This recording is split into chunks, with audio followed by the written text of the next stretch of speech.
नमस्कार मेरे प्यारे दोस्तों, कैसे हैं आप? खुश? मैं हूं प्राध्यापक डॉक्टर राजेंद्र रघुवीर Deshpande from Pune, Maharashtra state. As you know, everybody knows I am MD in Ayurvedic medicine and MD in Ayurvedic physiology. Sir, ये आप बार बार ऐसे क्यों कहते हैं एमडी एमडी है? क्योंकि उसके द्वारा ऑथेंटिफिकेशन बन जाता है. यूट्यूब में इतने सारे लोग वीडियो बनाते हैं, अच्छी बात है, कोई गलत बात नहीं है. फिर हर एक व्यक्ति उतना क्वालिफाइड है या नहीं है, ये आपको पता नहीं होता. तो इसीलिए मैं हमेशा कहता हूं कि I am the expert Ayurvedic physician. I am doing online consultation. Anybody wants the online consultation, paid consultation, तो आप मेरे को व्हाट्सएप करना, सिर्फ फोन नहीं करना. 9226810630 नंबर दिया हुआ है. आज का विषय चरक संहिता के बारे में है. चरक संहिता चिकित्सा स्थान, इसमें 9th चैप्टर जो है उसका नाम है उन्माद चिकित्सा. उसके बारे में आज हम चर्चा करने वाले हैं. एक सिंपल तरीके से पहले ही बता देता हूं, क्योंकि बहुत सारे लोग बोलेंगे सर ये कॉम्प्लिकेटेड सब्जेक्ट है क्या? बिल्कुल नहीं है. हर एक के लिए फायदा होने वाला है. सिर्फ आप स्टूडेंट्स है तो बैठो, ऐसा नहीं है. आप चाहे वो वेल विशर हो आयुर्वेद का, आयुर्वेद सीखने में इंटरेस्ट रखते हो, ज्ञान प्राप्ति के लिए इंटरेस्ट है, आप गूगल पर जाकर सर्च करते हैं, बैठिए आराम से 1 घंटे तक और सुन लीजिए बात डॉक्टर देशपांडे की. बहुत ही फायदा होने वाला है, क्योंकि ये साइकोलॉजिकल प्रॉब्लम है, मेंटल प्रॉब्लम है.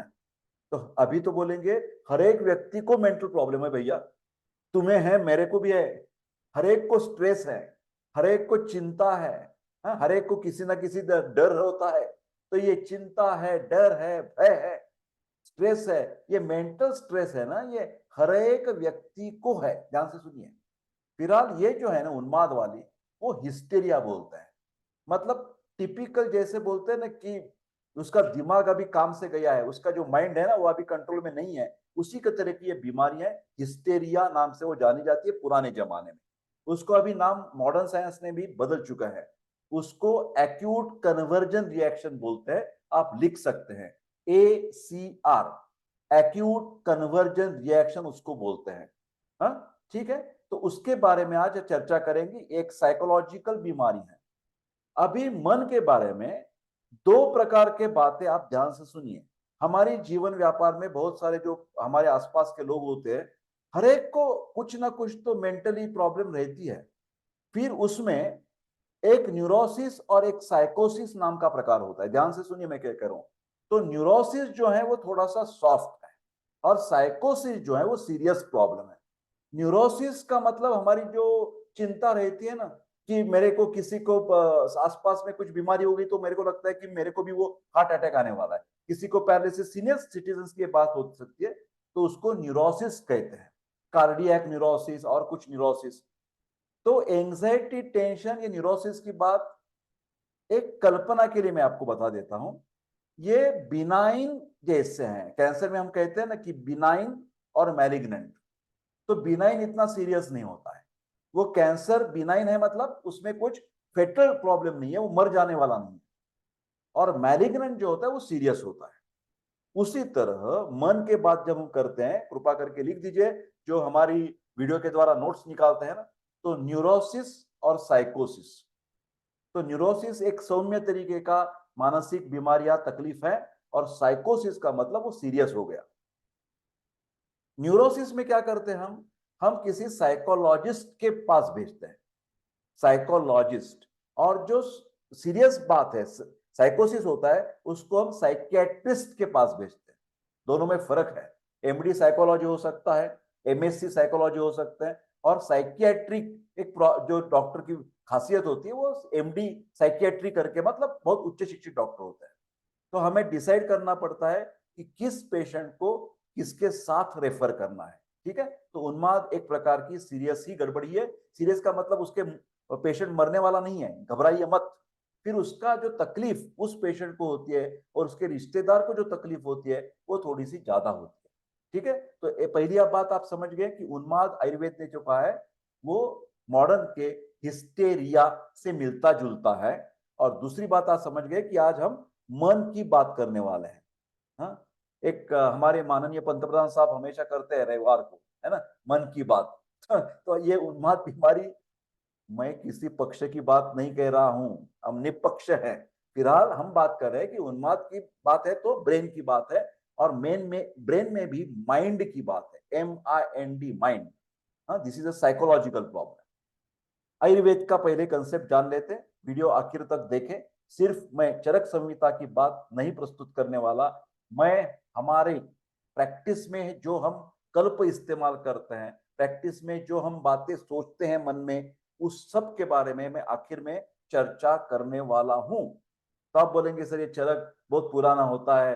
नहीं नहीं नहीं, वीडियो आखिर तक देखिए, बहुत इंटरेस्टिंग बातें आपको समझ में आ जाएगी। पहली बात करते हैं निदान की बात। ये इंसैनिटी भूल जाओ, आप कह सकते हैं कि ये हिस्टेरिया है, HYSTERIA। ऐसे लोग का कन्वर्जन आ जाती है ना, ये कन्वर्जन जो आती है ना, देखिए क्या बताता रहा हूं, ये कन्वर्जन ये उन्माद का एक लक्षण है, जिसको हम फिट्स कहते हैं, कन्वर्जन कहते हैं। उसकी दो प्रमुख रीजनिंग है, एक है हिस्टेरिया जो मानसिक है, और दूसरी है एपिलेप्सी। ध्यान से सुनिए, मैं रिपीट करता हूं 3 बार। ये हमेशा स्टूडेंट्स के लिए कंपेयर करने के लिए बोलते हैं, व्याधि व्यवच्छेदक निदान, डिफरेंशियल डायग्नोसिस। फिट आ रही है तो ये किसकी वजह से आ रही है? ये उन्माद है या अपस्मार है? ये हिस्टेरिया है या एपिलेप्सी है? बिल्कुल आसान है समझने में, बिल्कुल आसान है। उन्माद मानसिक बीमारी है, एपिलेप्सी शारीरिक बीमारी है। अपस्मार, जिसको आयुर्वेद ने कहा है अपस्मार, अगले वाला चैप्टर वही है, उन्माद और अपस्मार। तो उन्माद में क्या हो जाता है कि ये लोगों में ये EEG का कुछ प्रॉब्लम नहीं है, ब्रेन का कुछ ऐसा इलेक्ट्रिकल सर्किट का, एपिलेप्सी में प्रॉब्लम है। इसमें सिर्फ मन का संबंध है, उसका मन बिगड़ गया है। मन के जो सत्व रज तम है, उसमें से रज और तम ज्यादा प्रकोपित हो गए, मन की स्वस्थता चली गई है, मन की शांतता चली गई है। उसके बहुत सारे रीजनिंग अभी मैं कहने वाला हूं, प्रैक्टिस में भी कहता हूं। जिन लोगों के घर में ज्यादा, और ये हिस्टेरिकल अटैक ज्यादातर ऐसा रिसर्च संशोधन किया गया है कि वो स्त्री जेंडर में, महिलाओं में ज्यादा मिलता है। ये रिसर्च है, मेरा कहना नहीं है, मैं बायस नहीं हूं, मैं जेंडर बायस नहीं हूं, मैं ऐसा कुछ दूषण देने वाला नहीं। फिर जो रिसर्च संशोधन मिला है उसके द्वारा यह प्रस्थापित किया गया है शास्त्रज्ञ के द्वारा कि उन्माद की बीमारी लेडीज में ज्यादा पाई जाती है। जिन स्त्रियों को, जिन पुरुष को भी होता है, पुरुष को भी होता है, जिन व्यक्तियों को ट्रिमेंडस मेंटल प्रेशर है, चाहे वो घरेली हमारे जो नाते संबंध है उसमें हो सकता है, जैसे बोलते हैं ना daughter in law and mother in law, ये थोड़ा सा पॉजिटिवली ले लीजिए, ऐसे भी किसी के व्यक्तिगत रूप से टिका नहीं कर रहा हूं। कई कबार ये रिलेशंस अच्छे नहीं होते।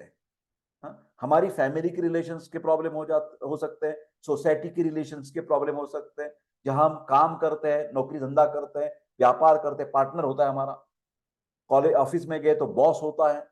हाँ, कई कबार ये झगड़े मचोले चले चले रहते हैं, और वो उस व्यक्ति जिसका जिसका मन जिसका मन दुर्बल है, मेंटल फैकल्टी जो है वीक है, WEAK, जैसी शारीरिक दुर्बलता होती है उसी तरह मानसिक दुर्बलता भी होती है। जो जिस स्त्री या जिस पुरुष में मानसिक दुर्बलता है उसी को ही यह उन्माद होगा। जिसका माइंड स्ट्रांग है उसको उन्माद नहीं होगा, नहीं होगा। तो हमें जिम्मेदारी क्या बनती है कि हमें उन्माद नहीं होना है, तो हमारी मानसिक स्वास्थ्य, मानसिक मेंटल हेल्थ बहुत पावरफुल बनाना है। उसके बहुत सारे तरीके हैं, उसके लिए योग सबसे बेहतरीन है, बेहतरीन है। योग में बताए हुए जो सिस्टम्स है, अष्टांग योग, यम नियम प्राणायाम, यम नियम आसन प्राणायाम प्रत्याहार धारणा ध्यान समाधि, ये सब चीजें करने से हमारा मन बहुत ही स्ट्रांग बन हो जाता है, ताकतवर। आयुर्वेद में मन को सत्व कहा गया है।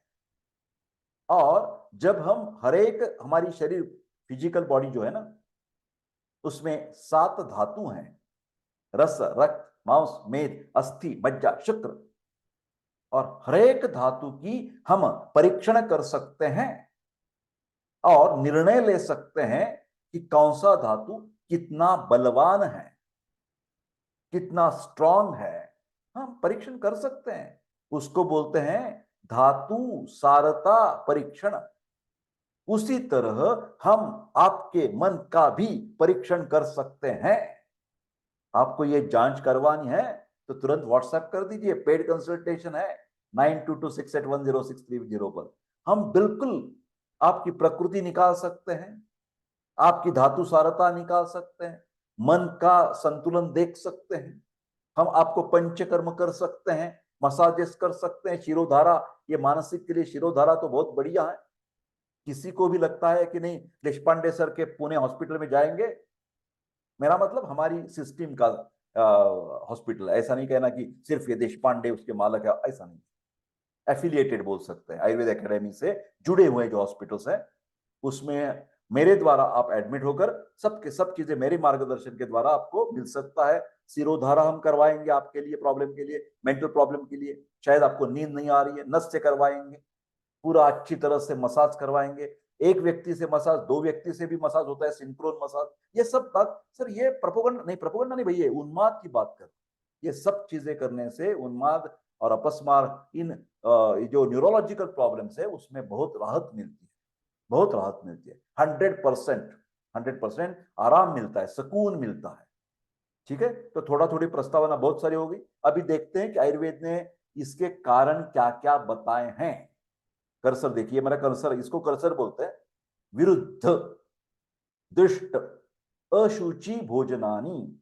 आयुर्वेद का हरेक व्याधि का संबंध खान पान से जुड़ा हुआ है। हरेक व्याधि का संबंध हमारी जीवन शैली से जुड़ा हुआ है। ये बातें आयुर्वेद ज्यादा करता है, मॉडर्न साइंस इतनी ज्यादा बारीकाई सूक्ष्मता से नहीं करता। देखिए, मानसिक प्रॉब्लम है, बात चल रही है खान पान की। जो व्यक्ति विरुद्धान्न सेवन करता है, इनकॉम्पैटिबल फूड, जैसे कि फ्रूट्स और बनाना, मतलब फ्रूट्स और मिल्क शायद कभी भी वो मिक्स करके नहीं लेना है, फ्रूट सैलेड नहीं खाना है ज्यादा। एक देखिए, कभी कभार सालों भर में एक दफा खा लिया तो कुछ बिगड़ नहीं जाएगा। जब विरुद्धान्न का सेवन, इनकॉम्पैटिबल फूड जो है वो बार बार बार बार, कई मेरे एक दो पेशेंट ऐसे हैं मेरे पास, मतलब अभी नहीं है, मतलब ट्रीटमेंट लेकर चले गए, अच्छे हो गए। एक पेशेंट का वाजोमोटर राइनाइटिस की शिकायत थी, साल भर में सर्दी आती थी उसको, महिला थी। आप अचरज की बात, उसके उम्र की, उस जब मेरे पास आई थी 35-40 तक थी। वो बोली बचपन से लेकर मैं आज तक चपाती के साथ कुछ दाल चावल कुछ सब्जी नहीं खाती, मैं सिकरन खाती हूँ। ये महाराष्ट्रियन पदार्थ है शिकरन। शिकरन का मतलब होता है बनाना जो है ना, वो दूध के साथ मिलाना और वो खाना, उसको बोलते हैं शिकरन। वो बोल रही थी उसके घर में ये बहुत पौधे थे बनाना के, और मैंने बचपन से वो आदत ही है। शादी हो गई, सब हो गया, मैंने उसकी आदत मेरे बदल नहीं गई। 12 महीने, ये अब मैं जानता हूं आप विश्वास नहीं करेंगे, फिर सच बात बता रहा हूं, सच बात बता रहा हूं। तो 12 महीने आप ज्यादा से ज्यादा ये सिकरन खाएगी चपाती के साथ, तो नाक में से पानी आएगा, नहीं तो क्या हो जाएगा, बहुत सारी तकलीफ हो सकती है। विरुद्धान्न जो है ना, उसका जो टॉक्सिन्स बन जाता है, उसकी तकलीफ होती है, उसको बोलते हैं क्यूमुलेटिव टॉक्सिसिटी। जब रिपीटेडली आप वही सेवन करेंगे महीनों तक, सालों तक, तो तकलीफ होने वाली है। ठीक है, उसके बाद दुष्ट, जिसको एडल्ट्रेट कह सकते हैं। अभी तो सब चीजें एडल्ट्रेट है, हार्मोन से बनाई गई चीजें, हाइब्रिड है सब। शुद्धता का ऑर्गेनिक फूड अभी मिलता ही नहीं, बाजार मिलता है तो महंगा मिलता है। तो ये सब बोलते हैं दुष्ट है, अशुचि है। हाँ, मतलब शुचि का मतलब ये भी होता है कि हम जिस तरह से उसका क्लीनिंग करना चाहिए, वो लोग क्लीनिंग के दौरान इतना ध्यान नहीं देते। ऐसा सेवन बार बार करने से हमारी इम्यूनिटी कम हो जाएगी। और जिस व्यक्ति की फिजिकल इम्यूनिटी कम है, हम बोलते हैं, आयुर्वेद कहता है, भगवत गीता भी कहती है भगवान श्री कृष्ण की, कि खाने का असर सिर्फ शारीरिक स्तर पर नहीं होता, खान पान का असर शरीर के साथ साथ मन के ऊपर भी होता है। कोर्ट कचहरी में जाते हैं तो भगवत गीता के ऊपर हम हाथ रखकर कुछ शपथ लेते हैं ना। तो भगवत गीता जो है उसमें सात्विक आहार, राजसिक आहार, तामसिक आहार, ऐसा फूड का वर्गीकरण किया है। सात्विक आहार कैसे होता है, राजसिक आहार कैसे होता है, तामसिक आहार। तो ये जो राजसिक और तामसिक आहार जो लोग ज्यादा करते हैं उनको ये उन्माद का प्रॉब्लम आ जाता है। उसको हम अशुचि भोजन ऐसे कह सकते हैं। प्रदर्शनम देव गुरु द्विजानाम, जो इंटेलेक्चुअल जो बातें हैं हमारी सोसाइटी में, जो भी सात्विक लोग हैं, अच्छे लोग हैं, एथिकल कंडक्ट, जो उनका बर्ताव अच्छा होता है उनके साथ अच्छा ही बर्ताव करना चाहिए। अब खामी खाब आप टीचर का इंसल्ट कर रहे हैं, कुछ देव देवताओं का इंसल्ट कर रहे हैं, कुछ जो पढ़े लिखे लोग हैं उनका इंसल्ट कर रहे हैं, तो उसका बुमरैंग होता है। आप उनके तरफ जो गलत चीजें करते हैं उसका असर आपके माइंड के ऊपर आपके अननोटिस्ड हो जाता है, आपको पता ही नहीं चलता। जो आपने गाली दूसरे को दी है उसका परिणाम दूसरे के ऊपर नहीं हो जाएगा, उसके ऊपर उसका अंदर चला जाएगा, वो बुमरैंग बोलते हैं उसको, boomerang. Actions and reactions are equal and opposite, ये फिजिक्स का लॉ है। जो चीजें हम दूसरे के साथ करेंगे वो उल्टी हमारे साथ हो सकती है। दूसरा का बुरा सोचेंगे उसका असर हम पर हो जाएगा, उसके ऊपर होना ना होना वो बात अलग है। समझ रहे हैं बात कैसी? मैं ये एक्सप्लेन करने का जो है ना, वो आपको कहीं भी उसका, मैं जिस तरह एक्सप्लेनेशन कर रहा हूं एमडी डॉक्टर होने के नाते चैलेंज देता हूं मैं आपको। किसी को भी यूट्यूब पर ऐसा मिला एक्सप्लेनेशन, मेरे को जरूर कमेंट बॉक्स में लिखिए, सर ये देखिए आप जैसे वो बोल रहे हैं। ठीक है, आगे चलते हैं। उन्माद हेतु, और देखिए कौन सा साइकोलॉजी, ये तो फिजिकल लेवल पर होगी। ये देखिए भैया, जो हमेशा डर के होते हैं ना अंदर, on the influence of fear, वो उसको तकलीफ ज्यादा हो जाएगी। भय हर्ष, दोनों चीजें गलत है। कई लोग अननेसेसरीली अति उत्साहित रहते हैं। हमारी जीवन व्यापार में योगा कैसे हम करते हैं? योगा एक वृत्ति है। योगा का मतलब सिर्फ पोस्चर नहीं होता, योगा का मतलब होता है स्टेबिलिटी, मन की स्थिरता। एक श्लोक बहुत अच्छा है वो, उसमें बोला है, सुख दुखे समय कृत्वा लाभा लाभौ जया जयौ। हमारी स्थिरता कैसी रहनी चाहिए? सुख दुख, चाहे वो सुख हो चाहे वो दुख हो, हमारे जीवन में हम हमेशा स्टेबल होनी चाहिए माइंड। लाभा लाभौ, हमें कुछ बेनिफिट्स हो गए लॉटरी का, और कुछ बड़े हमारी कंपनी ने हमें बोनस दे दिया, वही ठीक है। कभी कभार वो थोड़ा लेट सैलरी मिल गई, वो भी ठीक है। तो लाभा लाभो जया जय। कभी कभार हम जीवन व्यापार में किस चीजों में यशस्वी हो सकते हैं, कभी हम फेल भी हो सकते हैं। स्टूडेंट्स की बात करिए आप, कभी कभार हर एक सब्जेक्ट में अच्छे मार्क्स मिलेंगे, कभी कभी एक आधा सब्जेक्ट में कम मार्क्स मिलेंगे। उसकी आपकी वृत्ति विचलित नहीं होनी चाहिए। मतलब ज्यादा अच्छा हुआ आपके साथ तो आप उन्मत्तता नहीं आनी चाहिए, सुपीरियरिटी कॉम्प्लेक्स। और कभी कभी थोड़ा गलत भी हमारे जीवन में दुख हो गए तो हम डिप्रेस नहीं होनी चाहिए। इसके बोलते हैं संतुलन रखना, मन का संतुलन रखना इसके लिए अनिवार्य है। नहीं तो आप ये उन्माद की शिकार बन जाएंगे, उन्माद के विक्टिम बन जाएंगे। ठीक है, तो विषम मनो अभिघातु, ये एक इंटरेस्टिंग बात है। अभिघात ये आपके हाथ में नहीं है। अभिघात का मतलब होता है मेंटल ट्रॉमा, एक्सीडेंट। एक्सीडेंट मतलब रोड एक्सीडेंट नहीं बात कर रहा हूं, किसी के जीवन में मिसहैप हो सकता है। मिसहैप का मतलब चाहे किसी व्यक्ति की एकाएक, घर की कुछ सीनियर व्यक्ति है, माँ बहन पिताजी जो भी हैं रिलेटिव हैं, एकाएक अकस्मात मृत्यु हो गया, हार्ट अटैक आ गया, तो इतना वो सीवियर ट्रॉमा होता है ना कि कल मेरे पास बैठे हुए थे और आज चले गए। तो ये डेंजरस चीज। कई कबार हमारी घर में लुटमार हो जाती है, कई गांव जाते हैं हम और घर आकर देखते हैं तो रॉबरी हो गई है, पूरा का पूरा घर में जो रखा था कैश है या सोना चांदी वो सब ये डॉकआउट लेकर चले गए, चोर चले गए लेकर। तो ये भी एक ट्रॉमा है ना, मैं मानता हूं ये ट्रॉमा है। तो इसको लिखा है मनोविघातु विषमाश्च चेष्टा। हम मन में कई कबार संतुलित न होने से जो अप डाउन करते रहते हैं, सोच हमेशा अप डाउन रहती है हमारी, तो उसको बोलते हैं मानसिक चेष्टा, है ना, ये शारीरिक नहीं है विषमाश्च चेष्टा। उसमें आप शारीरिक भी ऐड कर सकते हैं। जो लोग ज्यादा भागदौड़ करते हैं उनका मन भी चंचल रहता है। कभी कभार तो भैया विश्राम लेनी चाहिए। रात की सिर्फ रात की नींद तो हर एक के लिए एक रिचार्जिंग ऑफ बैटरी है। आप रात भर 12 बजे तक, मिडनाइट तक और उसके भी आगे चलकर ये हमारी मोबाइल की रील्स देखते रहेंगे, फेसबुक के द्वारा, इंस्टाग्राम के द्वारा, है ना, रील देखते रहते हैं। कई कबार पॉर्न वीडियोस देखते रहते हैं। कई कबार और कुछ सिनेमा डांस वगैरह प्रोग्राम, गाना बजाना देखते रहते हैं, कोई पॉलिटिकल इश्यूज देखते रहते हैं, ये स्क्रीन टाइम बोलते हैं। उसको आंखों पर तो असर होगा, वो तो अलग बात है, फिर उसका असर मन के ऊपर भी होता है, ये देखिए। और ये विशियस साइकिल मैं आपको बता देता हूं। लोग क्या करते हैं, क्या करूं डॉक्टर साहब, नींद नहीं आती, तो मोबाइल होता है तो थोड़ा सा मन को तसल्ली मिलती है। नहीं नहीं नहीं नहीं नहीं, ये तसल्ली नहीं है। यू आर ट्रैप्ड, आप अटक गए उस चक्र में, दुष्ट चक्र में। क्योंकि वो देखते रहेंगे तो और मन आपका उत्तेजित रहेगा, नींद बिल्कुल नहीं आएगी। दूसरे दिन ऐसे ही होगा, नींद नहीं आ रही, मोबाइल देख रहे, उसके असर हो रहा है माइंड के ऊपर, आपको नींद आप भी नहीं आएगी। तो सर क्या करें?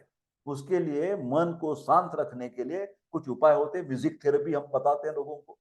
ये डॉक्टर देशपांडे के पास, और एक अच्छी चीज मैं आज खास आपके सामने प्रस्तुत करता हूं कि मेरे पास म्यूजिक थेरेपी देने वाले भी डॉक्टर्स मेरी टीम में मौजूद हैं। डॉक्टर सुधीर काटे करके उनका नाम है, बहुत बेहतरीन है। हम उनकी जो म्यूजिक थेरेपी है ना, वो कोमा वाले पेशेंट हॉस्पिटल में देते हैं। और ऐसा हमें थोड़ा थोड़ा हमारे पास डाटा है कि हमारे पुणे के लोकमान्य हॉस्पिटल में उन्होंने कई पेशेंट्स को जब म्यूजिक थेरेपी दी, कान में हेडफोन डाल देते और कुछ कैसेट वगैरह, अकॉर्डिंग टू द प्रकृति, उसके अलग अलग हिसाब किताब होता है। वो जब म्यूजिक थेरेपी देती है तो कोमा वाला पेशेंट थोड़ा सा रिफ्लेक्सेस जो होता है ना, उसकी मतलब चेतना जागृत होना वो थोड़ा जल्दी हो गया है, ऐसे उधर के जो एक्सपर्ट डॉक्टर्स हैं हॉस्पिटल वाले, उन्होंने हमें रिपोर्ट किया है। तो जिसको भी साइकोलॉजिकल कुछ प्रॉब्लम्स है, क्योंकि ये उन्माद की बात चल रही है, और हम हमारी पास से म्यूजिक थेरेपी आपको लेनी है, तो वो भी चिकित्सा आयुर्वेद एकेडमी में मौजूद है, पेड कंसल्टेशन है, आप मेरे को व्हाट्सएप कर सकते हैं। आगे चलते हैं। संप्राप्ति, संप्राप्ति का मतलब होता है पैथोजेनेसिस, कैसा बिगड़ हो गया है, ये क्यों हो गया उन्माद मेरे को, शुरुआत कैसी हो गई? प्रकुपित, हमारा वात पित्त या कफ, ये तो प्रकुपित होने वाले हैं, डिस्टर्ब होने वाले, विशिएटेड हो जाने वाले, और वो अटैक करते हैं। जब शारीरिक बीमारी होती है तो धातु के ऊपर अटैक करेंगे। अब ये मन की बीमारी है तो ये अल्प सत्व व्यक्ति को पकड़ लेते हैं। अल्प सत्व का मतलब क्या है सर?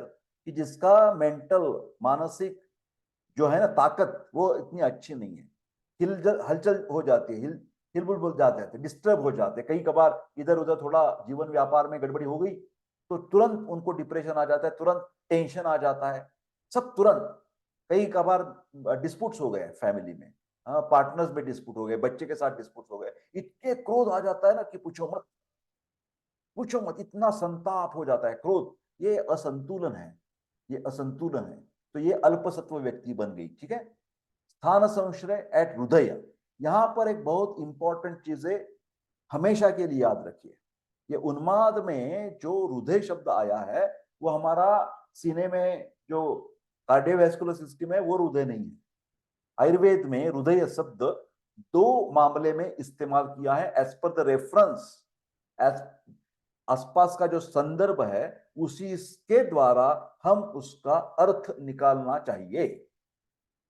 शांत रूप से देखिए, हृदय शब्द एक, जो हमारे हार्ट बोलते हैं, जिसके कॉरोनरी आर्टरीज होती है, एओर्टा होता है, जहां पर रक्त संचरण करने की ताकत होती है, वो हृदय अलग है।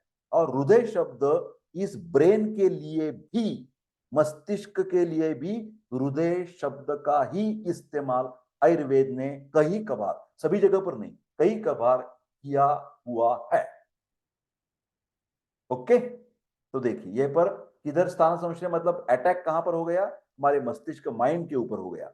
और मनोवह स्रोतस, आप तो जानते हैं कि आयुर्वेद के स्रोतस कंसेप्ट बहुत बेहतरीन है, जहां पर different micro and macro tracks की बात की गई है। जब हमारा क्या बोलते हैं ना कि नर्व कंडक्शन हो सकता है ना, इंपल्सेस पास हो सकते हैं, तो इंपल्सेस पास होने के लिए कुछ ना कुछ तो कनेक्शन होता है ना, उसको आयुर्वेद में स्रोतस कहा गया है। ये मन के जो कनेक्शंस हैं वो पूरे शरीर के ऊपर है, हर एक बिंदु में, हेड टू टो से लेकर, मतलब कहीं भी अभी यहां पर चुप गया, ये दर्द है, दर्द है, पेन है, इसके रिसेप्टर्स यहां से लेकर माइंड को जागरूक करते हैं और कुछ सेंसेशन आ जाता है कि मेरे को कुछ हो गया। मनोव्यापार है ना, हम चल रहे हैं ना मन के द्वारा। जब एनास्थेशिया दिया जाता है तो ब्रेन को मतलब मन को भी शांत किया जाता है, उसको कुछ पता नहीं चलता कि डॉक्टर्स कुछ ऑपरेशन कर रहे हैं, इंजेक्शन दे रहे, कुछ पता नहीं चलता, एनेस्थेशिया बोलते हैं, है ना। तो चलते आगे चलते हैं। मनोविभ्रम। विभ्रम का मतलब होता है कि मन के कार्य में बिगाड़ हो जाना। मन के जो भी कार्य, आगे हम देखेंगे क्या क्या कार्य है, उसमें बिगाड़ आ जाता है, संतुलन बिगड़ जाता है, और जो अपेक्षित के परे, जो अपेक्षा नहीं करते मन ने ऐसा, फॉर एग्जाम्पल अभी मैं लेक्चर ले रहा हूं, और बीच में जोर से मैं हंसने लगा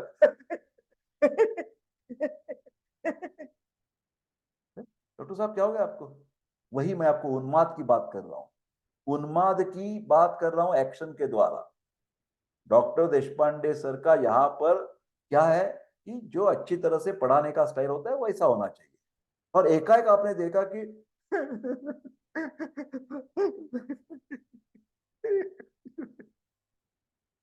देखिए देखिए एक्शन कर दिखा रहे हैं। तो अभी मैं रोने लगा, पढ़ाते समय एकाएक मैं रोने लगा, तो ये उन्माद की बात हो गई। मनोविभ्रम, मैं मनोविभ्रम आपको एक्सप्लेन करना चाहता था एक्शन के द्वारा। लेक्चर के समय मैं जोर जोर से हंसने लगा, चाहे मैं स्टूडेंट्स को अभी तुरंत गाली देने चालू कर दिया, आप एक्स वाई जेड हैं, एबीसी हैं, फलाना फलाना है, तो ये इसको कहते हैं मनोविभ्रम। और बाद में कमेंट बॉक्स में मत लिखिए सर डॉक्टर देशपांडे आज आपको उन्माद हो गया था। अरे देशपांडे सर तो बेस्ट एक्टर है, तो उन्होंने उन्माद की आपको एक्शन के द्वारा पूरी की पूरी बातें समझाने की कोशिश की कि मनोविभ्रम क्या होता है। आगे चलते हैं मेरे प्यारे दोस्तों, उन्माद की बात करें, हम हिस्टेरिया बोलते हैं। सामान्य लक्षण क्या है देखिए यहां पर, धी विभ्रम। हमारी मेंटल फैकल्टी में तीन चीजें हैं, धी, धृति और स्मृति। कृपा करके आप लिखिए, धी, धृति और स्मृति, इसके द्वारा ही बुद्धि बनती है। हाँ? धी का मतलब होता है योग्य अयोग्य का निर्णय होना। योग्य, अभी मैं लेक्चर दे रहा हूं तो मेरा बर्ताव कैसा होना चाहिए? योग्य। मैं हंस पड़ा था बीच में, वो अयोग्य है, तो मेरी धी चली गई, उसको लिखा या धी विभ्रम। ध्रुति का मतलब होता है जो एडिक्टेड पेशेंट्स होते हैं ना, अल्कोहल एडिक्शन होता है ना, और कुछ स्मोकिंग का एडिक्शन, ये जब अल्कोहल लेते हैं तो पूरा पूरा कंट्रोल निकल जाता है उनके, अल्कोहलिक इंटॉक्सिकेशन। फिर जब वो दारू के प्रभाव से बाहर आते हैं, ऐसा होता है ना कि दारू का इफेक्ट चला गया, तो इतना उनको पश्चाताप होता है, पछतावा होता है कि पूछो मत। वो गिड़गिड़ाते बोलते हैं डॉक्टर के सामने, डॉक्टर साहब मेरी भूल हो गई, मेरे को माफ कर दीजिए डॉक्टर साहब। पत्नी को बोलते हैं मेरे को माफ कर दीजिए यार, मेरे को नहीं पीना था, मैं पी गया, है ना। तो उसको क्या हो गया, जो मन की बात है उसका अमल करने में उसको प्रॉब्लम, धैर्य नहीं उसके पास। हाँ, सो धी, धृति का मतलब करेज, और स्मृति, स्मृति का मतलब मेमोरी, कि फलाना फलानी चीज मैंने बहुत ज्यादा, ये बारिश सॉरी सनी डेज में मैं जब भी बाहर जाकर वो पीता था, डॉक्टर देशपांडे तो हर लेक्चर में कहते थे कि शुगर कैन जूस अच्छा है, फिर उसमें बर्फ मत डालिए। मैं तो हमेशा बर्फ डालकर ही पीता था। तो ये एक बार मेरे को उससे उससे बर्फ के द्वारा, दूषित बर्फ के द्वारा मेरे को जॉन्डिस हो गया। ये मैं मतलब लास्ट ईयर, तो अभी इस ईयर मैं भूल गया वो बातें, मन के संतुलन न रहने से, मोह में आकृष्ट होने के कारण फिर एक बार मेरे को इस समर में भी जॉन्डिस हो गया। तो उसको बोलते हैं स्मृति। सो धी, धृति एंड स्मृति, समझ गए बात, उसमें विभ्रंश हो जाता है, और उसको हम प्रज्ञापराध कहते हैं। ध्यान से सुनिए क्या बातें कह रहे हैं, धी, धृति, स्मृति विभ्रष्ट यत् कुरुते अशुभम प्रज्ञापराधम तम विद्यात् सर्वदोष प्रकोपणम। बहुत अच्छा श्लोक है। और एक बात, वंस मोर, धी, धृति, स्मृति विभ्रष्ट यत् कुरुते अशुभम प्रज्ञापराधम तम विद्यात् सर्वदोष प्रकोपणम। अब ये जो दोष की बात है ना, वो शारीरिक स्तर पर है वात पित्त कफ, और मानसिक स्तर पर दोष नाम सिर्फ रज और तम को दिया है, सत्व को नहीं दोष बोलते। त्रिगुण तो है सत्व रज तम। फिर आपको पूछा जाएगा एग्जामिनेशन में कि मानसिक दोष कौन सा है। शारीरिक दोष का नाम है वात पित्त कफ, मानसिक दोष का नाम सिर्फ रज और सिर्फ तम बताना है। ठीक है, आगे चलते हैं। व्यग्रता, चंचल हो जाता है मन, चंचल, इनस्टेबल, अनस्टेबिलिटी आ जाती है, इधर उधर दौड़ते रहता है, सोचते रहता है, सोचते रहता है, कहीं ये बातें कहीं वो बातें, और मिक्सिंग हो जाता है उसका, ठीक है। उसके साथ उसका परिणाम दृष्टि अधीरता, हमारी आंखों में उसका असर देखने लगता है कि देखिए, आप बोलते हैं ना, ऐसे बोलते हैं समाज में कि आंख के द्वारा व्यक्ति की पहचान है। जब व्यक्ति की जो आंखें हैं वो ऐसी प्यूपिल जब ज्यादा हिलती है तो बोलते कि नहीं, इसके मन में कुछ चल रहा है। हाँ? तो ये है दृष्टि अधीरता। अबद्ध वाक, हमारी वाणी में कुछ कंट्रोल नहीं रहता, इररिलेवेंट टॉक चला जाता है, डेलिरियम चला जाता है। हृदय शून्यता, यहाँ पर जैसा एक प्रकार की एम्प्टीनेस, खालीनेस, मतलब खालीपन महसूस होता है कि मेरे ब्रेन अभी पूरा, उसमें कुछ ताकत ही नहीं है, मैं पूरा निकल गया मेरी ताकत ब्रेन की, उसको बोलते हैं हृदय। यहाँ हृदय शब्द हार्ट से नहीं है, वो ब्रेन से है। हृदय शून्यता का मतलब हमारी मन की ताकत पूरी चली जाना। टाइप्स ऑफ उन्माद कौन से हैं? वात, पित्त, कफ, हमेशा की तरह। सन्निपातज का मतलब त्रिदोषज और आगंतुज है। आगे चलते मेरे प्यारे दोस्तों, यहाँ पर शायद मैं आगे की पेज पे जाना पड़ेगा मेरे को। ओके, सेकंड पेज आ गया, ये लेफ्ट साइड में चले जाएंगे। ये देखिए, वातज उन्माद जो होता है उसमें लक्षण क्या क्या मिलेंगे, ये देखिए। यहां पर मैं थोड़ा सा वातज उन्माद के लक्षण आपको बता देता हूं। इंपॉर्टेंट ध्यान में रखिए, बाकी के भूल जाएं। वो व्यक्ति, जैसे मैं अभी हंस रहा था, हंस पड़ेगा बिना कारण, विदाउट एनी रीजन, डांस करने लगेगा, सिंगिंग गाना लगेगा, speaking irrelevant talks, moving his limbs, हाथ पैर हिलाएगा, और वीपिंग, जोर जोर से रोने लगेगा। ये सिर्फ ध्यान में रखिए, और ज्यादातर उसका असर उसके शरीर पे हो जाएगा और पूरी बॉडी का वेट लॉस हो जाएगा। हाँ, पतला हो जाएगा वो व्यक्ति। पित्तज उन्माद में देखिए, अभी पित्तज उन्माद देखते हैं। पित्तज उन्माद में ज्यादातर क्या है, वो अननेसेसरी डेयरिंग करेगा, कहीं नहीं कूदना है उस जंपिंग करेगा। आप बोलते हैं ना, अरे क्या यड़ा हो गया, कि यड़ेपन आ गया क्या आपको, यहां से कूद रहा है, गिर जाएगा, मर जाएगा ना। या हम दूसरों को बोलते हैं ना, कभी कभार विनोद के द्वारा बोलते हैं। फिर जो व्यक्ति ऐसा बिना सोचे समझे कहां से भी कहां पर कुछ चीजें करवा देता है, उसको बोलते हैं ओवर डेयरिंग। उसके साथ साथ वो स्वतः व्यक्ति को कपड़े फेंक देता है और नग्न हो जाता है। उसके बाद एक्सेसिव हीट उसको महसूस होती है, ज्यादा ठंडे पानी का शावर लेने लगता है unnecessarily. Desire for cold food and cold water, उसको अभिलाषा बन जाती है। तो ये मैड व्यक्ति है। सब वातज मैडनेस है, पित्तज मैडनेस है। अभी अपन कफज मैडनेस को देखते हैं, कैसा उन्माद हो गया देखिए। वो ये ज्यादा बड़बड़ करेगा, ये बिल्कुल शांत रहेगा, बिल्कुल शांत रहेगा। फिर उसका जो अलग तरीके का एक लक्षण है कि वो स्त्रियों की तरफ ज्यादा तरफ आकृष्ट हो जाएगा। उसको खाने पीने में रुचि के बजाय सेक्स में ज्यादा रुचि रहेगी। हाँ, ये गलत है, मतलब एबनॉर्मल है, ठीक है। ज्यादा सोते ही रहता रहेगा, कुछ उठकर कुछ हलचल करना है, नौकरी धंधा काम धरने पर जाना है, भूल जाएगा सब। बस पड़े रहेगा वो दिन भर अपनी अपने, और कुछ पॉर्न फिल्म देखते रहेगा, कुछ गलत फिल्म देखते रहेगा, गलत पुस्तकें पढ़ते रहेगा। तो ये कफजे वाला मैडनेस हो गया। सान्निपातिक मतलब त्रिदोष हो जाता है, उसमें तीनों के तीनों दोष ये खराब हो जाते हैं और मिक्स्ड लक्षण मिलते हैं। कभी वो हंसेगा, कभी वो सोएगा, कभी वो एंग्री हो जाएगा ज्यादा, तीखापन, ये इसका भड़क माथा वाला हो जाएगा। ये मिक्स्ड लक्षण मिल जाएंगे। आगंतुज उन्माद, ये देखिए, आगंतुज उन्माद को ये देखिए, सॉरी, थोड़ा सा टाइम दीजिए मेरे प्यारे दोस्तों। आप तो समझ रहे कि थोड़ा टाइम लगता है मार्क करने के लिए। भूतोन्माद एक अलग शब्द है, आगंतुज को भूतोन्माद कहते हैं। और ये क्या हो जाता है, ये देखिए, सुपर नेचुरल स्पीच। मैं संस्कृत, मतलब ऐसा नहीं, मैं तो संस्कृत जानता हूं। एक अलग व्यक्ति है जो कुछ पढ़ा बिढ़ा नहीं है, हाँ, ज्यादा शिक्षित नहीं है। उस व्यक्ति वो फाड़ फाड़ फाड़ इंग्लिश में कुछ बातें करने लगेगा। आई गो, वो come, he don't, yes come in, going, ऐसा कुछ बातें करने लगेगा, जो पढ़ा लिखा नहीं है। तो उसको जो बोलते हैं ना, सुपर नेचुरल स्पीच हो जाता है, उसको बोलते हैं। हाँ? मतलब एबनॉर्मल है, वो नॉर्मल नहीं है। वो संस्कृत कुछ बातें करने लगेगा, ओम शांति शांति शांति करके ऐसा बोलेगा। वो आगंतुज जो मैडनेस है, ठीक है। उसके बाद सुपर नेचुरल नॉलेज, कई कबार ऐसी अकस्मात बात बता देगा कि आप अचरज में दंग हो जाएंगे। मैं कहता हूं, ये इस वक्त में ये पक्ष आने वाला, मेरे को लिख दीजिए आप। हाँ, ये एक तरह की उसको ज्यादा कुछ ऐसे ग्रह के पावर आ जाती है, फिर वो टेम्पररी होती है और वो नेचुरल नहीं है। उसका ब्रेन उस तरफ लॉजिकल थिंकिंग नहीं कर रहा है, कुछ अपने आप झटके जैसे बोलते हैं ना, अटैक आ गया उसको। अटैक आने के बाद वो सब ये चीजें कर सकता है। ये भूतोन्माद के आगे चलकर कुछ प्रकार बताए चरक ने। एक है देव उन्माद, एक है शाप उन्माद। अभी हम थोड़ा सा शॉर्ट में ये सब सीख रहे हैं, जब टाइम मिलेगा तो और डिटेल में जाएंगे, ठीक है। पितृग्रहज उन्माद, ये चरक ने दिए हुए, इसके लक्षण आपको थोड़े से देखने पड़ेंगे चरक में जाकर। गंधर्व, गंधर्व का मतलब गाना बजाना, गंधर्व उन्माद है। यक्ष उन्माद है। राक्षस उन्माद है, जितना खाओ उतना कम है, राक्षसी बोलते हैं ना, राक्षसी भोजन है। ब्रह्म राक्षस उन्माद और पिशाच उन्माद है, ठीक है। ये सब 8 प्रकार भूतोन्माद के बता गए हैं।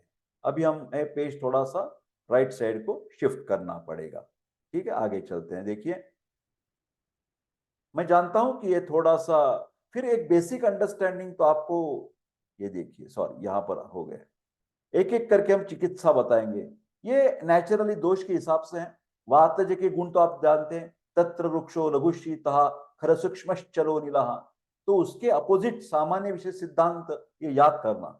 चिकित्सा कौन सी भी बीमारी, चाहे वो स्वस्थ वृत्त सब्जेक्ट हो, काय चिकित्सा सब्जेक्ट हो, स्वस्थ वृत्त सब्जेक्ट हो, आयुर्वेद के विद्यार्थियों को कौन सी भी बीमारी की चिकित्सा लिखनी है तो ये लिख दीजिए कि ये चिकित्सा सामान्य विशेष सिद्धांत के अनुसार होती है।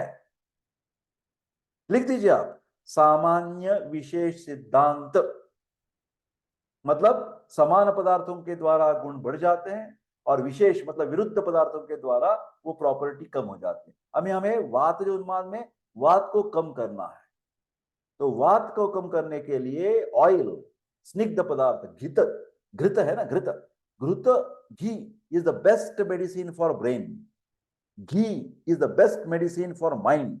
कभी भूलना नहीं, कभी भूलना नहीं। आपके जैसे जैसे उम्र बढ़ेगी आप घी का सेवन जन्म से लेकर मृत्यु तक कर सकते हैं। दूध का सेवन, दुग्ध, मिल्क, जन्म से लेकर मृत्यु तक कर सकते हैं। ऐसी ये चीजें हैं, आयुर्वेद ने उसको परम औषध कहा है, परम औषध, बेस्ट मेडिसिन। तो ये घृत और दूध, ये हमेशा याद रखना, उसको रसायन बोलते हैं। तो ये इसका रसायन क्या है, तो मेडिकेटेड घी हम दे सकते हैं। वात, उसके उसके ऊपर जब कफ और पित्त का आवरण आ जाएगा तो आपको आवरण निकालने के लिए कुछ शोधन चिकित्सा, वो भी सॉफ्ट करनी पड़ेगी, mridu shodhana, vamana virechana if needed and if indicated. Patient उसका ताकतवर होना चाहिए, ऐसा दुबला पतला है तो वमन नहीं दे सकते हम, बिल्कुल नहीं दे सकते। हर एक को हम शोधन नहीं करते भैया। अब बोलेंगे सर मेरे को पंचकर्म करवाना है, अरे ऐसा नहीं होता। हम देखेंगे कि कौन सा पंचकर्म करवाना है, कब करवाना है, कितने दम तक करवाना है, कौन सी मेडिसिन से करवाना है ना, सब देखे देखकर करना पड़ता है। आप आए बोले सर मेरे को पंचकर्म करना है, ऐसा नहीं होता, ठीक है। आगे चलते हैं। पित्तज और कफज उन्माद की चिकित्सा यहां पर मौजूद है आपके सामने। पित्तज में स्नेहन और स्वेदन, ये पूर्व पंचकर्म के जब, क्योंकि ये देखिए यहां पर हर एक डिसीजेस में आयुर्वेद का कहना है कि पहले हमारी बॉडी जो है ना वो थोड़ी शुद्ध होने की जरूरत है, विशुद्ध होने की जरूरत है। हाँ, तो उसको डिटॉक्स बोलते हैं, डिटॉक्स, ये मॉडर्न वाला टर्म है, डिटॉक्स। पंचकर्म के द्वारा शरीर की शुद्धि करते हैं हम। वमन फॉर कफज डोमिनेंट है, उसके ऊपर कफज का प्रभाव ज्यादा है तो हम वमन करवाएंगे, और पित्त का प्रभाव ज्यादा है तो हम विरेचन, लैक्सेटिव ट्रीटमेंट देते हैं। वमन का मतलब है उल्टी के द्वारा दोष निकाल देना। ये शोधन होने के बाद हम संसर्जन क्रम करते हैं, वो बहुत इंपॉर्टेंट टर्म है। संसर्जन क्रम का मतलब होता है उसका जो डाइट है वो धीरे धीरे बढ़ाते हैं, लघु आहार से लेकर नॉर्मल आहार तक लेके जाते हैं। पहले सूप वगैरह देते हैं, बाद में मूंग की खिचड़ी दे देंगे और उसके बाद चपाती खाने को बोलेंगे। वमन आज करवाया, विरेचन आज करवाया और कल आपने पिज्जा खाया, बहुत गलत चीज है, ज्यादा बीमारी आ जाएगी आप। मैं साफ नहीं दे रहा हूं, सच्ची बात कह रहा हूं कि वमन विरेचन देने के बाद परहेज करने के बगैर आप चीज और पिज्जा दूसरे तीसरे दिन खाने चालू करेंगे तो बर्बादी हो जाएगी मेरे प्यारे दोस्त, बर्बादी, सच्ची दिल से कर रहा हूं। तो स्टेप बाय स्टेप आपको थोड़ा सा परहेज रखना पड़ेगा, धीरज रखना पड़ेगा, और उसका बाद में आपको फायदा मिलने वाला है निश्चित रूप से। Okay, again after the snehana and swedana, when patient regain the strength, उसके बाद जरूरत पड़े तो और निरूह बस्ती देंगे हम, और अनुवासन बस्ती देंगे, और मन के द्वारा जब चिकित्सा करनी होती है, the best panchakarma is a nasya. हर एक मानसिक बीमारियों में आपको नेजल ड्रॉप्स डालने ही पड़ते हैं। नस्य चिकित्सा ऊर्ध्वजत्रुविकारेषु विशेषात नस्यम इष्यते। सर क्यों संस्कृत बोलते हो? अरे भैया, कुछ श्लोक जो है ना, वो हमारी अंतर में इतने चिपक गए ना, वो मरते दम तक रहेंगे। ऊर्ध्व जत्रु विकारेषु विशेषात नस्यम नेजल ड्रॉप्स इष्यते बेस्ट। ऊर्ध्व जत्रु, जत्रु का मतलब होता है क्लेविकल। क्लेविकल के ऊपर भाग में, चाहे हमारा ब्रेन हो, चाहे हमारी नोज हो, ईयर हो, टंग हो, फेस हो, आंख हो, इसमें कुछ भी बीमारियां हैं तो नस्य करने से फायदा मिलता है, ऐसा आयुर्वेद का मानना है। समझ में आएगी बात? चलो आगे चलते हैं। अनुवासन आस्थापन में क्या फर्क है मालूम है? अनुवासन तो ऑयल एनिमा है और आस्थापन काढ़ा एनिमा है, डिकॉक्शन है। आगे चलते हैं। In case of abnormal behaviour even after the शोधन चिकित्सा, मन को उत्तेजित करना है। एक प्रकार की मॉडर्न पैथी में शॉक का ट्रीटमेंट दी जाती है, जिसको जिन व्यक्ति को मैडनेस हो जाता है, मेंटल हॉस्पिटल्स मौजूद होते हैं। हमारी पुणे में, येरवड़ा में ये मानसिक रुग्ण को ट्रीटमेंट देने के लिए अलग मेंटल हॉस्पिटल की सुविधा है। वहां पर कभी कभार वो माइंड को रिसेट बोलते हैं ना, इसके लिए मन को बाद में स्विच करने के लिए एक झटका दिया जाता है, इलेक्ट्रिकल शॉक, जोर से झटका दिया जाता है, शॉक ट्रीटमेंट बोलते हैं। ये नॉर्मल है, एलोपैथी में बताई गई, मैं मन से नहीं बता रहा हूं, सीरियसली ऐसा झटका दिया जाता है। वो साइंटिफिक होता है, ऐसा कुछ उसको तकलीफ नहीं होती है, एक थोड़ा सा ऐसा हो जाता है और बाद में। उसी तरह ये आयुर्वेद की ये शॉक ट्रीटमेंट है। तीक्ष्ण नस्य वेखंड वचा कैलेमस, ऐसे इधर फूंकते हैं, झटका बैठ जाता है और बाद में वो थोड़ा सा मन को संतुलित होने में आसान हो जाता है। उसको शॉक ट्रीटमेंट कहते हैं। मॉडर्न के लोग इलेक्ट्रिक के द्वारा देते हैं, हम केमिकल शॉक ट्रीटमेंट देते हैं। जैसे कि तीक्ष्ण नस्य है, तीक्ष्ण अंजन, कुछ चीजें आंख में डालते हैं। ये सब चीजें एक्सपर्ट वैद्य, एक्सपर्ट डॉक्टर ने करने की होती है।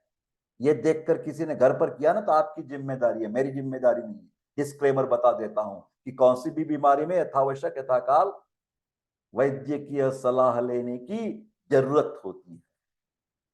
तो ये केमिकल पुरताड़न, जैसे मैंने कहा त्रासन चिकित्सा, उसको भयभीत किया जाता है, उड़ो उड़ो मर जाएगा, तो इससे थोड़ा सा वो घबरा जाएगा ना पेशेंट, तो पेशेंट को हमें थोड़ा सा शॉक देना पड़ता है। ये उन्माद हिस्टेरिया में, ये देखिए आगंतुज उन्माद की चिकित्सा, उसके लिए घृतपान बताया है, मेडिकेटेड घी और मंत्रोच्चार। ओम नमः शिवाय के जय नारायण माधवाय गोविंदाय नमः। ओम भूर्भुवस्वतत्सवितुर्वरेण्यं प्रचोदयात्। ओम मम गणपतये नमः। एकदन्ताय विद्महे वक्रतुण्डाय धीमहि तन्नो दन्ति प्रचोदयात्। तो क्या कह रहे थे आप? संस्कृत के मंत्र उच्चारण कर रहा था भैया मैं। ऐसी ही तरह के हम उस व्यक्ति को सामने बिठाकर उसके थोड़ा सा क्या बोलते हैं ना, रेकी जैसे कुछ बोल सकते हैं, या कुछ क्या बोल हिप्नोसिस जैसे बोल सकते हैं, कुछ मंत्रोच्चारण करके द्वारा, और म्यूजिक थेरेपी कह सकते हैं, संगीत चिकित्सा कह सकते हैं, ये सब मंत्र में आ जाता है। उसके बाद वित रति विषयक उपहार अर्थात अर्चना, कुछ वर्षिप पूजा वगैरह करनी पड़ती है। Then administration of the medicine. तो ये सब बातें मिलाकर हमें करनी पड़ती है। आगे का जो आखिर वाला पेज है उसकी तरफ हम जाते हैं। ये देखिए कुछ गड़बड़ी होगी शायद। त्रासन चिकित्सा, मैं एक बार फिर वापस जाने की कोशिश करता हूं और यहां से let me try once again what is, yes ये देखिए यहां क्लियर हो गया। त्रासन चिकित्सा क्या क्या करेंगे? पेशेंट इज टाइड, उसको बंधा दिया जाता है डार्क रूम में, बिकॉज ज्यादा उसके ऊपर सेंसरी आवाज वगैरह नहीं आनी चाहिए। Body is rubbed with the kapikachhu का एक बीज होता है, और branded with hot iron rod, और burned with hot oil water, और बिटन विथ हंटर। उस टाइम उस जमाने के सब ट्रीटमेंट है, अभी ऐसा कोई नहीं करता, हम भी नहीं करते, घबराइए मत। हमारे हॉस्पिटल में ऐसा कुछ नहीं किया जाएगा, आपको आराम से ट्रीटमेंट मिल जाएगी। He is terrorized by the biting of उस time snakes having their fangs removed, उसके विषारी दांत सांप के निकाल के उसका बाइट किया जाता है, तो व्यक्ति इतनी घबरा जाती है कि ये शॉक जैसा हो जाता है, मेंटल, और उसको बोलते हैं resetting of the mind. Okay, then well tamed lions and elephants का भीति उसके ऊपर फियर बनवाया जाता है, एनिमीज और क्रिमिनल्स विथ वेपन्स, कुछ ऐसे धारदार पिस्तौल वगैरह लेकर उसके सामने आ जाएंगे, मरवाऊंगा, तो थोड़ा सा घबरा जाकर उसका माइंड रीसेट हो जाएगा। ऐसा उसका प्रिंसिपल है। And arresting by the policeman, झूठा झूठा किया जाता है, नाटक किया जाता है ना, घबराने के लिए, घबराने, पेशेंट को घबराने के लिए, उसका माइंड रीसेट करने के लिए। शाउटिंग विथ एंगर, जोर से उसके ऊपर चिल्लाने का, चुप चुप, तो ये देखिए चुप चुप जो कह रहा ना, उसको शॉटिंग विथ एंगर, थ्रेटनिंग, उसको भय दिखाना है, terrorizing to the patient and presenting, अलग तरीके से हम उसको खुश करवा सकते हैं, ये देखिए आप अच्छा कर रहे हैं ना, इसके लिए मैं आपको एक गिफ्ट दे रहा हूं, तो ऐसे भी आप कर सकते हैं। Consolidation and fear bring back the natural state of mind. औषध कौन सी हम इस्तेमाल करेंगे, इसका दिक्कत आगे चलकर देख रहे हैं आप।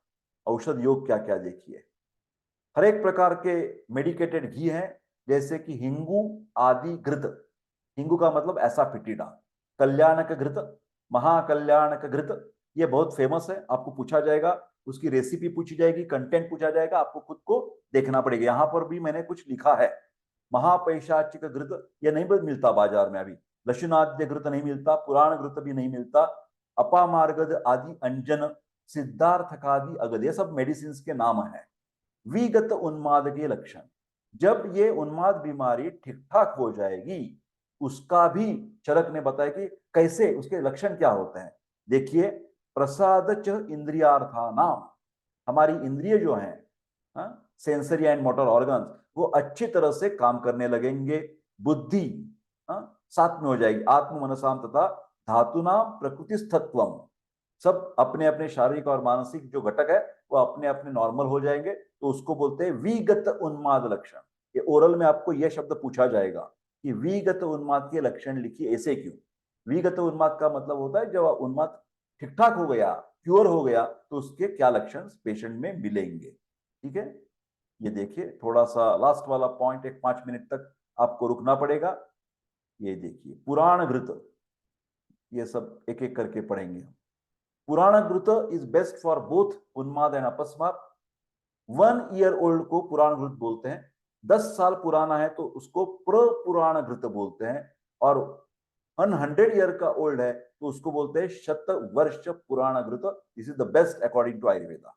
हिंगवाद्य घृत में क्या क्या है देखिए, एक हिंगू है, सौवर्चल है, शुंठी जिंजर है, ब्लैक पेपर, मरीच है, पिप्पली है, लॉन्ग पेपर है, और घृत है, उसको मिलाकर गोमूत्र मिलाकर ये बनवाया जाता है। कल्याणक घृत मार्केट में अवेलेबल है, आप बिल्कुल ये खरीद सकते हैं।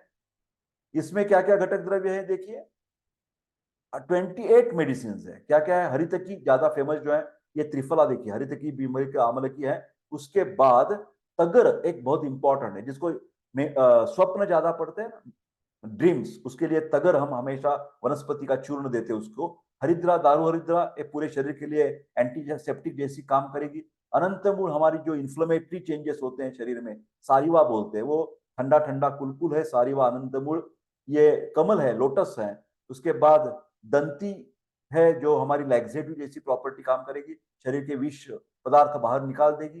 दाढ़ीम है, हमारा रक्तवर्धन का काम करती है। ये सब चंदन है, वो भी मन के ऊपर बहुत ठंडावा देने का काम करेगी, इरिटेशन कम कर दे।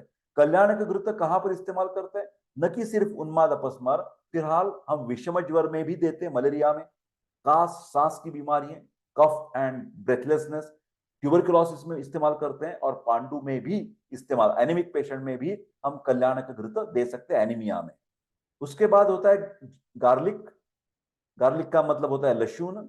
ये देखिए बाजार में रेडीमेड नहीं मिलेगा, कोई वैद्य आपको प्रिपेयर करके दे सकता है। उसमें गार्लिक है, उसके बाद हरितकी है, ब्लैक पेपर है, पिप्पली मतलब लॉन्ग पेपर है, गोमूत्र है, काउज यूरिन है, गोदुग्ध है, मिल्क है, घृत है, और उसमें हम हिंगू चूर्ण डाल देते हैं क्योंकि वो स्टिमुलेट करना है हमें, और मध भी, शहद भी होता है।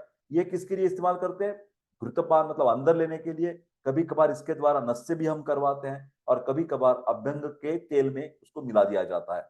उसके आगे चलते हैं, लास्ट वाला जो पॉइंट है उसको बोलते हैं सिद्धार्थ का आदि अगद।